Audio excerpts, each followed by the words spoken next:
पण र ला र आणि ट ला ट लावणारा सगळ्याच काही कवी होत नाही. आकाशात तळपतात रोज हजारो तारे म्हणून सारेच काही सूर्य होत नाही. मीही कळतो शब्दांचे खेळ म्हणून काही कवी होत नाही.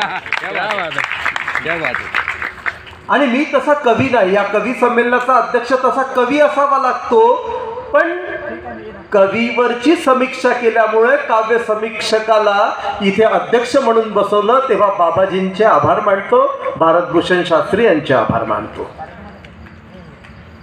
आता महत्वाची गोष्ट की कविता कशी होते तयार. उत्कट भावनांचा उत्स्फूर्त आवेग. Poetry is a spontaneous overflow of powerful feelings. हे असतं उत्कट भावनांचा उत्स्फूर्त आवेग. कोणत्या भावनांचा आवेग, कोणत्या भावनांचा उत्स्फूर्त आविष्कार म्हणजे ती कविता असते. पायात काटा रुततो ना, तो काटा रुतल्यानंतर जी सल असते आणि जी सल जो शब्दात व्यक्त करू शकतो तो कवी असतो. ती सल व्यक्त करण्याची क्षमता असणारा कवी असतो. आता ह्या सगळ्या कवींनी ज्या कविता मांडल्या त्या अतिशय सुंदर कविता आहेत.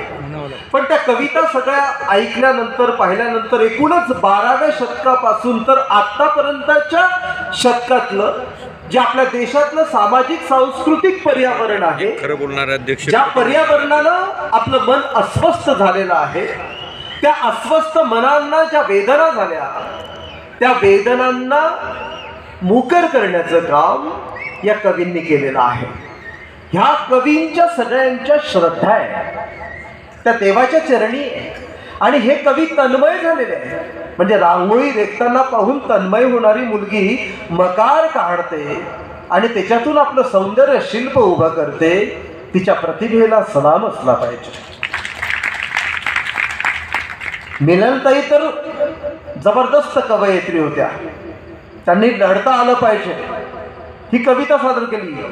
कुसुमाग्रजांची आमच्या निवेदकांना आठवण आली. ओळखलत का सर मला पावसात आला कोणी, कपडे होते कर्दमलेले केसावरती पाणी, क्षणभर हसला बोललावरती पाहून गंगामाई पाहुणी आली गेली घरट्यात राहून. माहेर वाशीन पोरीसारखी चार भिंतीत नाचली, मोकळ्या ती जाईल कशी बायको मात्र वाचली. भिंत खचली चूल विजली, होते नव्हते सगळे नेले, प्रसाद म्हणून पापण्यामध्ये पाणी थोडे ठेवले. कारभाडीला घेऊन संगे सर आता लढतोय, पडकी भिंत बांधतोय, चिखलगाळ काढतोय. खिशाकडे हात जातात हसत हसत उठला, पैसे नको सर जरा एकटेपणा वाटला. मोडून पडला संसार तरी मोडला नाही कणा, पाठीवरती हात ठेवून नसतं लढ म्हणा. नुसतं लढ म्हणा ही लढ म्हणण्याची ताकद ज्या कवीमध्ये निर्माण होते ती लढणं पाहिजे अशी ही कवयित्री म्हणते. उत्कटता या सगळ्यांच्या मध्ये आहे. उत्कट स्वामींबद्दलचं जे उत्कट प्रेम आहे ते प्रेम या कवींच्या मनात आहे आणि ते प्रेम त्यांनी व्यक्त केलेलं आहे. यदि तुम्हारे घर के एक कमरे में आग लगी हो तो क्या तुम दूसरे कमरे में सो सकते हो. यदि तुम्हारे घर के एक कमरे में प्रेत सड़ा हो तो क्या तुम दूसरे कमरे में गा सकते हो. जर आपल्या देशाचं सांस्कृतिक पर्यावरण सामाजिक पर्यावरण इतकं सडलं असेल तर कवी झोपू कसा शकते. कवी जागल्या असतो, कभी जागृत असतो. सुखिया सब संसार है, खाए और सोए, दुखिया दास कबीर है, रोए और गाए.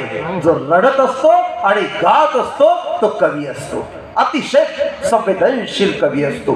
तन्मयता त्याच्या ठिकाणी येते. शब्द हात जोडून त्याच्या ठिकाणी उभे असतात आणि सहज स्फूर्तपणे बाहेर येतात. त्या कवींच्या मनात त्या वेदना आहे, त्या संवेदना आहे आणि ते संवेदना इतक्या तीव्र आहे की त्या भळभळून आल्या. स्वामींनी किती मोठं कार्य केलं, किती भन्नाट कार्य केलं. कारण तत्कालीन परिस्थिती कशी होते.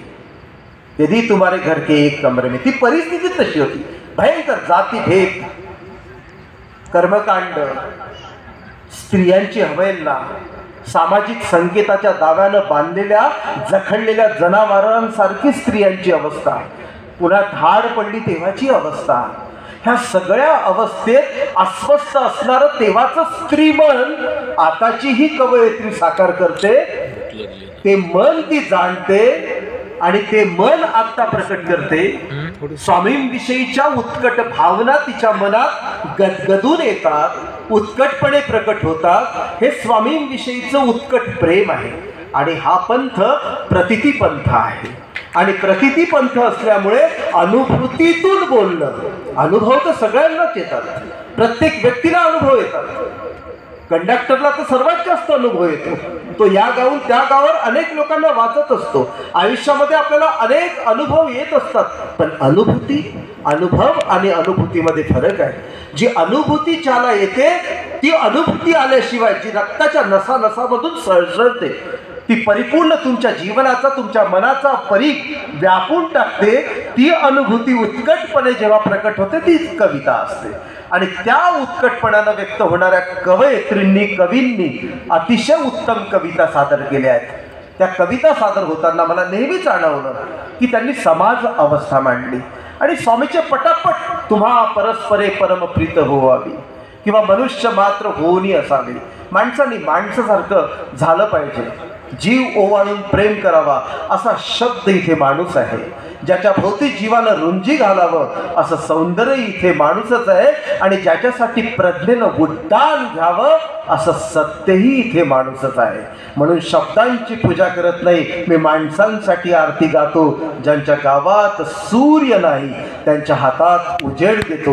या अज्ञानी लोकांच्या हातात उजेड देण्याचं काम, ज्ञान आणि प्रेमाचा समन्वय साधून उजेड देण्याचं काम स्वामींनी त्या काळात केलं. आणि आजचा गायक ही सगळी साधक मंडळी करतायत. ही गोष्ट आपल्याला विसरून चालणार नाही.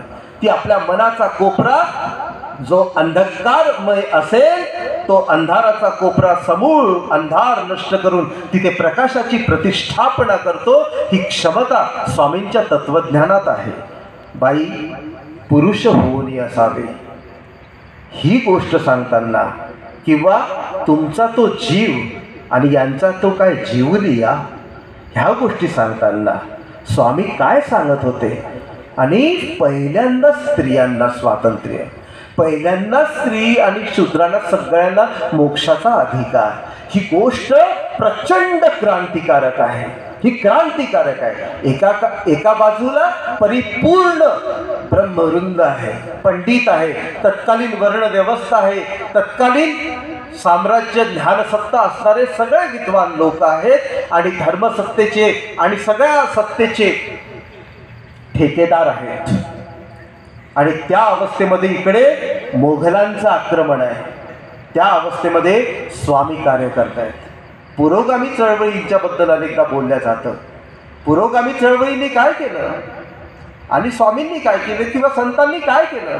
एका गंगाळामध्ये कृष्ण घेतला आणि त्या कृष्णाला वरतून पाणी टाकलं आणि त्याला धुवून टाकलं. ज्या ज्या लोकांनी भगवान श्रीकृष्णाला कर्मकांडात जखडून टाकलं, त्याच्याकडे वेगळ्या नजरेनं पाहायला लावलं, ज्याला पूजापातीत रंगून टाकून त्याच्या मागचं तत्व मात्र तसंच बाजूला ठेवलं, त्या लोकांना स्वामींनी जो विचार दिला की ते कर्मकांड खरडून टाका आणि स्वच्छ ईश तत्व आपल्या अंतःकरणात घ्या. पुरोगाम्यांनी काय केलं आणि ते तत्वात घेतल्यानंतर ते पाणी जे आहे, स्नान केलेलं पाणी, ते फेकून द्या. ते विकार विकल्पाचं पाणी आहे आणि ते फेकून दिल्यानंतर तो शुद्ध सात्विक असा देव अंतःकरणात घ्या. पुरोगाम्यांनी चूक अशी केली की त्यांनी ते पाणी फेकताना त्या पाण्यासोबत देवही फेकून टाकला. त्याच्यामुळे समस्या निर्माण झाली. तो देव तुकडोजी महाराजांनी फेकला नाही, तो देव संत गाडगेबाबांनी फेकला नाही. देवकी नंदन गोपाला म्हणत ते राहिले. आणि राष्ट्रसंत सुद्धा सगळे मला नाही भाव देवा मला पाव हे सांगत आले. ह्या सगळ्या गोष्टींचा विचार केला ते ईश तत्वाला मध्ये ठेवून या सगळ्या रचना पंडित कवींपासून सगळ्यांनी केल्या आहे. खूप बोलता येण्यासारखं आहे, पण मी इथे आपण जी मला संधी दिली, आपण जे मला ऐकलं आणि कवितेबद्दलचे विवेचन करण्यासाठी खूप अवकाश आहे. मला 1 तास दिला असता तरी मी या सगळ्या कवींवर भाष्य केलं असतं. पण ज्या गदगदलेल्या भावना आहे त्या भावना खूप महत्त्वाच्या आहे आणि त्या त्यांनी ज्या पद्धतीनं प्रकट केल्या, अभिव्यक्त केल्या, ती अभिव्यक्ती पद्धती आणि त्याच्यामधला आशय दोन्ही दृष्टीनं ह्या कविता अत्यंत उत्तम आहे, सरस आहे. कविता करताना कवितेमध्ये सच्चेपणा असला पाहिजे. प्रामाणिकपणा असला पाहिजे, शब्द आपल्या अंतःकरणातून आले पाहिजे, कविता कोणाची चोरू नये आणि ती सादर करू नये, आणि जे आहे ते आपलं आहे, आपण आपल्या पद्धतीने सादर करायला पाहिजे. ती प्रामाणिकताही आपल्याला ठेवावी लागते. ते आत्मनिष्ठ समतानता आपल्या ठिकाणी असली पाहिजे. ह्या सगळ्या गोष्टी कवितेबद्दलच्या बोलता येईल. पण या सगळ्यांनी जो विचार मांडला तो अत्यंत महत्त्वाचा आहे. म्हणजे स्वातंत्र्य हा मोक्ष आणि पारतंत्र्य हा बंध. द्विज गोरक्षणाची सुद्धा लीळ आपल्याला पटकन आठवण येते. हे राखेल परी दोहेना, हे बांधे हे सोडेल परी बांधेना. हा विचार स्वामींनी दिला.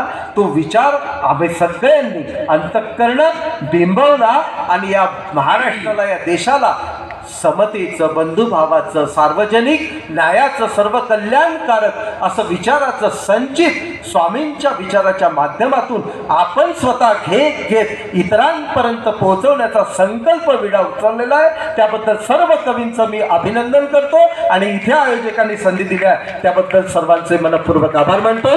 धन्यवाद. अतिशय